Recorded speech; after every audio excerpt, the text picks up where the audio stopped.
And now, a tale well calculated to keep you in suspense.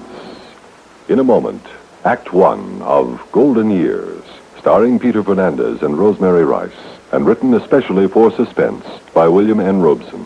This portion brought to you by the makers of Parliament cigarettes. Listen, more and more people are smoking to this tune every day. Parliament gives you extra margin. Parliament gives you extra margin. The filter's recessed and made to stay neat and clean. Quarter-inch away. Parliament gives you extra margin. Parliament gives you extra margin. You're smoking neat. You're smoking clean with Parliament today.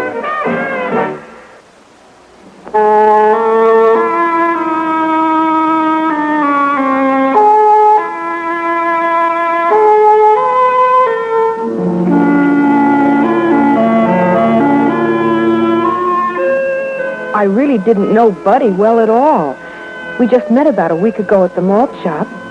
He was real cute. He thought I was cute, too. At least he said he did. And last night we had this date. Only he wanted to break it, so I went over to babysit for Mrs. Foster. But before that, I guess I'm getting ahead of myself. Anyway, the whole terrible thing must have started yesterday morning over at Buddy's house.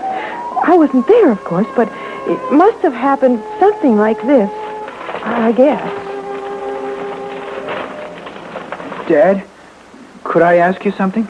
Sure, son. What's in your mind? I got a date tonight. That's nice. Dad, will you put down that paper and listen to me? Buddy, that's no way to speak to your father. I'm sorry, Mother. Dad. Yes, buddy, I'm listening. You said you had a date tonight, didn't you? Which is scarcely news. So I was wondering... The answer is no. Why don't you wait till I finish? Buddy. Because I know what you're going to say. And the answer is no. You may not have the car tonight. Why not? You know the answer to that, too. All right, so I got a ticket. But it was only a 35 and a 30. Which makes it speeding, son. All right, so it was speeding. But gee, Dad, that was 6 weeks ago. So I grounded you for 2 months. Yeah, but gee... Well, can't a guy get time off for good behavior? I'm caught up on my homework. I'm helping Mom with the dishes. That's true. And this date I got. How am I going to explain to her that I haven't got a car? Just explain how you hot-rodded through the residential streets of this town when you did have a car. Well, Ken. I don't think you're being very fair. That's a subject on which you are not qualified to pass an opinion, son. But the other kids... And that's a discussion I will not be trapped into either. What other parents do with other kids is of no concern to me. I didn't get a speeding ticket, son. You did. And just because the traffic court let you off with a warning is no reason why I shouldn't punish you. Yeah, punishment. That's all you can think of. I'll bet if my real father was alive... Buddy. I don't care. You're not my father, and you haven't got a right to punish Now, me you like listen to me, young man. I'm your legal father, and you'll do as I say. Now, I adopted you when I married your mother. In the eyes of the law, I'm every bit as much your father as if my blood ran in your veins. I'm sure glad it doesn't. Buddy. On that, we see eye to eye, young man, but as long as you remain in this house, you'll do as I say. Now, is that clear? Loud and clear. I will not put up with your insolence. Yeah, I know. Thanks a lot, Father. Thanks for nothing. Oh, Fred. God, It's a phase he's passing through. 16's an awful age for boys. But he'll grow out of it. You'll see the day when you'll be proud he's your son. I sometimes wonder if I'll live that long.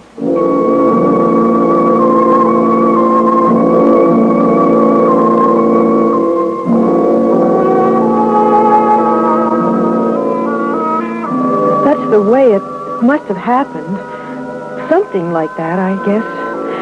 Anyway, like I said, I had this date with Buddy last night. Only I ran into him sort of accidentally in the afternoon. You see, I dropped into the malt shop for a Coke. And I played a few records, and then, guess what? Who should walk in but Buddy? Hi, Sue. Oh, hiya, Buddy. What you doing? Nothing. Me too. Funny. What? It's a coincidence, kind of. What is? Oh, this. Me dropping in for a Coke and you dropping in. Coincidence. Yeah. the matter, buddy? Nothing. You're awful quiet. Look, Sue, I gotta break our date tonight. Well, why, buddy? My old man won't let me have the car. Oh, well, that's all right. We don't have to go anyplace. It's not all right. Hey, look. I've got an idea.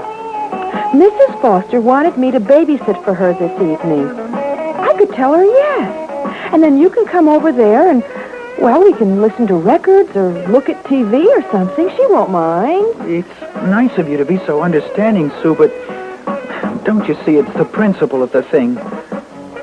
He's got no right treating me this way, like I was still in junior high school or something. I know, buddy, but parents are all alike. They just never seem to learn. Oh, he's gonna learn. Tonight. That's the real reason why I'm breaking our date. Huh? What do you mean? I'm gonna kill him. Tonight. You're kidding. No, I'm not, Sue. I mean it. I've got it all figured out. He always falls asleep after supper in front of the TV, waiting for the 9 o'clock news. When the news comes on, he wakes up, like an alarm clock. He looks at the news, and then he goes to bed. Only tonight. Tonight, he'll never see the news. He'll never wake up at all. What's so funny? You are. That imagination of yours, you're too far out. I'm serious, Sue. I'm going to do it tonight. Listen, I think you better come over to Mrs. Foster's with me tonight, and we'll talk about it. There's nothing to talk about. I've made up my mind. He's had this coming to him for a long time, that dirty old... Buddy, that's no way to talk about your father. Well, that's just it, Sue. He isn't my real father. He's my stepfather, and I hate him. I've hated him ever since I was a little boy. But that's no reason to kill him. It's reason enough for me. I've taken enough from him. I'm not going to let him push me around anymore.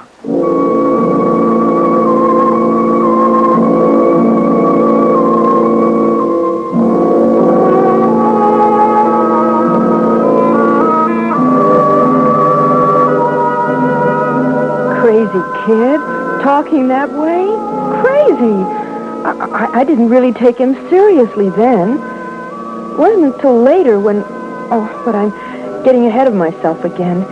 He left saying maybe he'd call me at Mrs. Foster's later. He didn't tell me where he was going when he left the malt shop, but later I found out... Oh, hello there, buddy. Hello, Mr. Schmidt. Well, you come 1 minute later, won't you be out of luck? I was just closing. I'm glad I made it. Well, what will it be? I need a box of ammo for my .22. So, are you going hunting? Yeah, I'm going hunting. You have a note from your father? For what? You did not know? The last time I sold you bullets, your father raised Cain with me. Said not to sell you any more without his permission. He did? So, you didn't know anything about it? Well, he never said a word to me. Well, I'm sorry, Porty, but you'll have to get his permission first. Yeah, get his permission.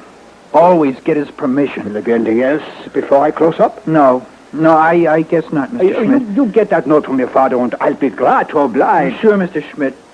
Hey, wait a minute. This'll do the trick. What? This hunting knife.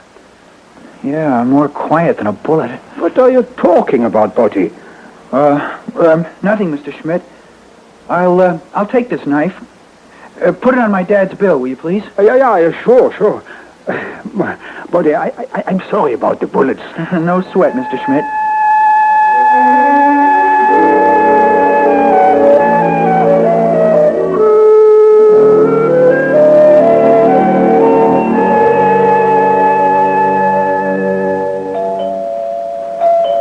That you, Sue? Yes, Mrs. Foster. Well, come on in, dear. The door's unlocked. Okay. The baby's dinner things are laid out in the kitchen. I'm so glad you were able to come over and help out tonight. Oh, darn this zipper. Here, can you get it unstuck, Sue? Well, I'll try. There. Why, Sue, what's the matter? Your hand's shaking.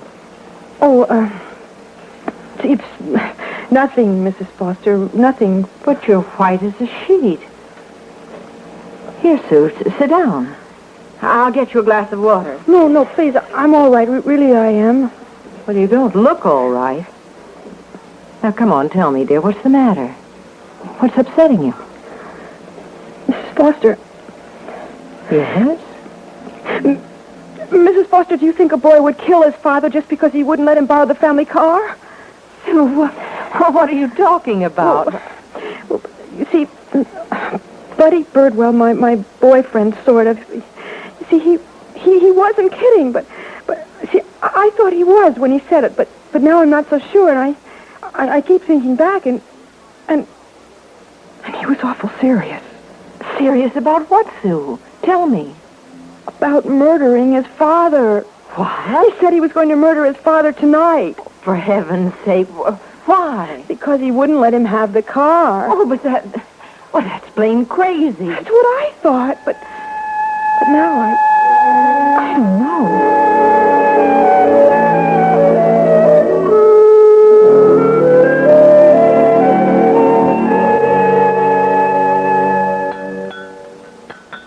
Buddy, you've hardly touched your supper.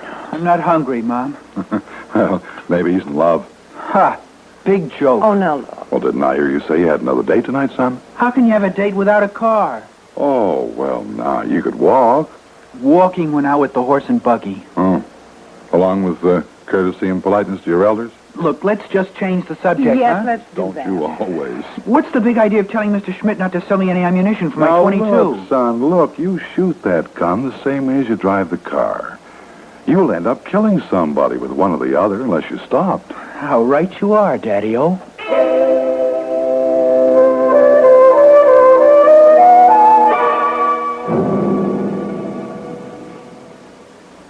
And that's everything I can remember he said, Mrs. Foster. Do you think he really means to do it? I don't know. But just to be on the safe side, we've got to warn his father. Where does he live? Oh, I don't know. You don't know. No, you see, boy, I really don't know Buddy awfully well. I just met him only last week over at the malt shop. Oh, I see he picked you up. Well, not exactly. Oh, you picked him up? Well, that's not exactly it either. You see, I understand, Sue. I used to hang around the malt shop myself not so very long ago. So you see, I don't really know very much about him. But even so, You wouldn't want him to murder his father. Oh, no. Well, neither would I, and I don't know him at all. Now let's see if we can find their telephone number. But, Mrs. Foster, you have an important meeting to go to. That's right, Sue, and you know what the meeting's about? No? Well, believe it or not, it's a meeting of the Mayor's Committee on Crime Prevention. Oh, no. So if I can prevent a crime without leaving the house, why attend a meeting on the subject? Now, what's this lethal Lothario's name? Buddy Birdwell. You don't think he was serious, do you? I don't know, Sue, but I'm surely going to find out. Birdwell? Yes, that's right. A, B, the A, the D, the I. Here we are, Good. Birdwell. I'll tell there aren't very many in the book, so we'll begin with Birdwell Albert.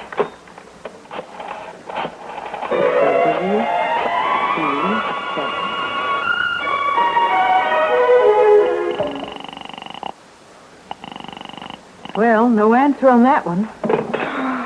That's the last Birdwell in the book. Either it's a busy signal or a disconnect, or if they do answer, they never heard of your little friend Buddy. Oh, golly, I'm sorry, Mrs. Foster. I guess maybe I was a little hysterical about the whole thing. Oh, why didn't I think of that in the first place? What, Mrs. Foster? The police.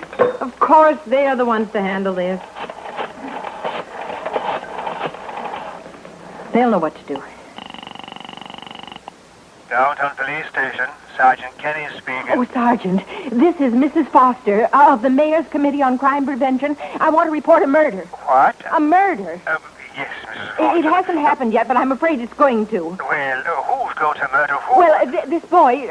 Buddy Birdwell. Oh, yes, Buddy Birdwell. He told his girlfriend that he was going to murder his father tonight just before 9 o'clock. And I thought you ought to know so you could stop him. Yes, ma'am. Now, where does he live?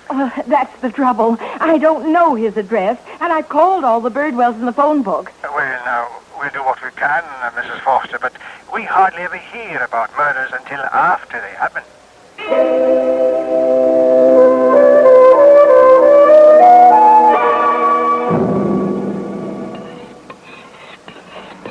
Mother, Yes, Buddy.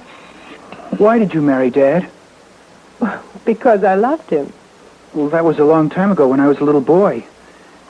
Do you still love him? Of course I do. Would you care if anything happened to him? Why are you asking me such questions?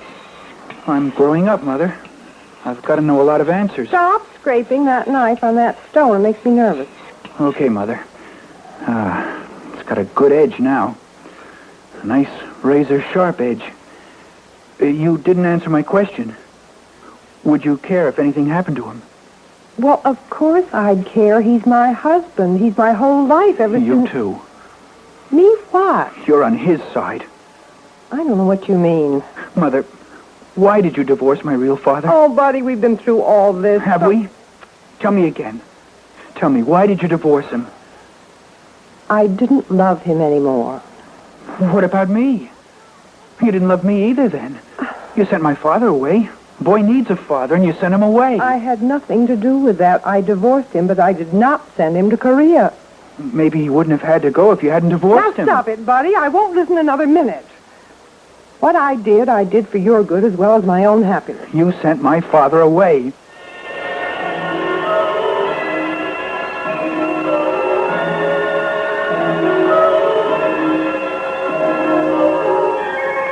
You've got to remember, Sue. We haven't much time left. It's nearly 9 o'clock. Now think, dear. What else do you know about this boy? I've told you everything, Mrs. Foster. I can't remember anything else. Then we'll have to go right back to the beginning again. Do you think he'll really do it, Mrs. Foster? I don't know, but we've got to be sure that he doesn't. No. Now, from the beginning, Sue. Think. What did he say to you this afternoon? Oh, all right. Well, let's see. He said he had to break our date because his father wouldn't let him have the car. And then I said... Now, never mind what you said. Just remember what he said. But remember everything. I'll try. Then he said he was going to kill him while he was asleep in front of the TV. He said he'd had it coming for a long time. And then he started to say things about his father. And I said he shouldn't talk that way about his father. And he said he wasn't his real father. He was his stepfather. And that's why he hated him so much. Oh. And then... Oh, well, that explains it. What? Why, none of the Birdwells in the phone book ever heard of Buddy. Why? Because Buddy's name may be Birdwell, but apparently it isn't his stepfather's name. Oh, yes, of course. All we've got to do now is find out the name of Buddy's stepfather. Only, how do we do that? I don't know. Well, think, did he ever talk about his father, like where he works? No, not that I remember. Or any organizations he belongs to? No. Luncheon clubs? Country clubs? Churches? Oh, well, wait a minute. He did say something about church once. So? Oh, I was kidding him about the way his voice squeaks sometimes. And he said he was a star soprano in the St. Luke's choir before his voice changed. St. Luke's? Well, that's my church. Oh. Now we're getting somewhere. Dr. Devon should know. Who's he? He's the pastor of St. Luke's. Oh. Good evening. Dr. Devon's here. Oh, good evening, Doctor. This is Mrs. Foster. Mrs. Frank Foster. Oh, yes, Mrs. Foster. How are you this lovely evening? I'm fine, thank you. And Mr. Foster? Oh, he's well. Well, we haven't seen you at services for several weeks. Yes, I know. Mr. Foster's been out of town, and I haven't been feeling well. Oh, I am sorry to hear that. Nothing serious, I hope? No. Look, Dr. Devons, I need your help. Of course, Mrs. Foster. What can I do for you? Do you recall a choir boy named Buddy Birdwell? Birdwell? Yes. Buddy Birdwell. He was your star soprano a couple of years ago. Oh, yes, a fine boy. But I must say he's also been lax in attendance recently. Yes, well, Doctor, what I want to know is, what is his father's name? Why, Birdwell, of course, although I can't recall the first name at the moment. No, it probably isn't Birdwell. I'm referring to Buddy's stepfather. Oh, yes, of course. It comes back to me now. His Buddy was very proud of his real father, and he insisted on reassuming his name when he became 40. Yes. But the stepfather, what's his name? Does he know? See, oh dear, it's on the tip of my tongue. Carstairs? No, Carston. Yes, that's it. Ralph Carston is a fine man. Fine boy. A fine family. Ralph Carston? Oh, Dr. Devens, do you think this fine boy is capable of murdering his fine stepfather? Mrs. Foster, whatever put such an idea in your head? Well, he did indirectly. Do you have Mr. Carston's phone number? Yes, it's around here somewhere. Would you just hold the line for a second? Yes, Doctor. He's looking for it. Oh, yes, here it is. West 53296. West 53296. 53296. Thank you very much, Doctor. Is there something wrong, Mrs. Foster? Is there anything I can do? Pray, Doctor. That's about all you can do now. Pray for that fine boy and his fine stepfather.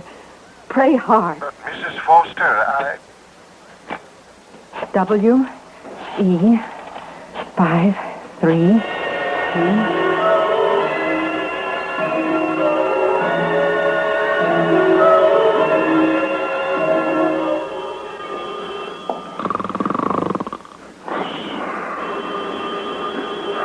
Darn it.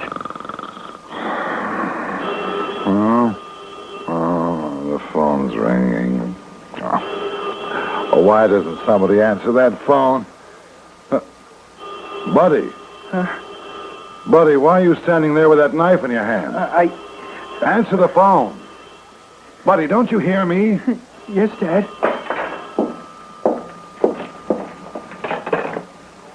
Hello? Hello, is this the Carston residence? Yes, ma'am. Is this Buddy Birdwell? Yes. You haven't... Your father, is he there? He's here. Is he all right? You didn't... He's all right. The phone rang and woke him up in time. Oh, for goodness sakes, what in the devil's going on here? I'm sorry, Dad. I'm sorry. What do you mean you're sorry? Here, give me that phone. Hello? Hello? Hello, Mr. Carston? Yes, who is this? Well, this is Mrs. Foster speaking, Mr. Carston. Are you all right? All right. Well, of course I'm all right, except the phone woke me up. And the first thing I see is this son of mine standing over me with a knife.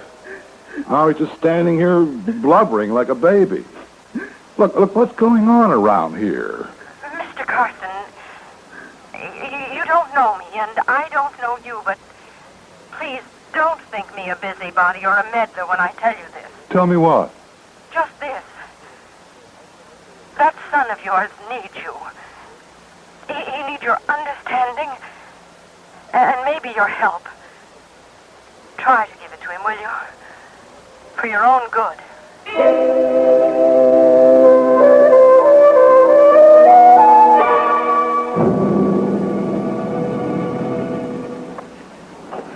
Suspense. You have been listening to Golden Years, starring Peter Fernandez and Rosemary Rice, and written especially for Suspense by William N. Robeson. In a moment, a word about next week's story of suspense.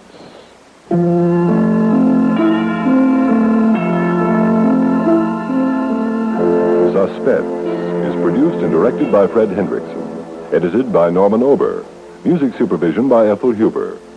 Heard in tonight's story were Ivor Francis, Elspeth Eric, Mary Jane Higby, Ronald Dawson, Brett Morrison, and Pat Hosley. Listen again next week when we return with Point of a Needle, written by Joseph Cochran. Another tale well calculated to keep you in suspense. You've been listening to the OTR Gold Network. Find more classic radio at otrgold.com.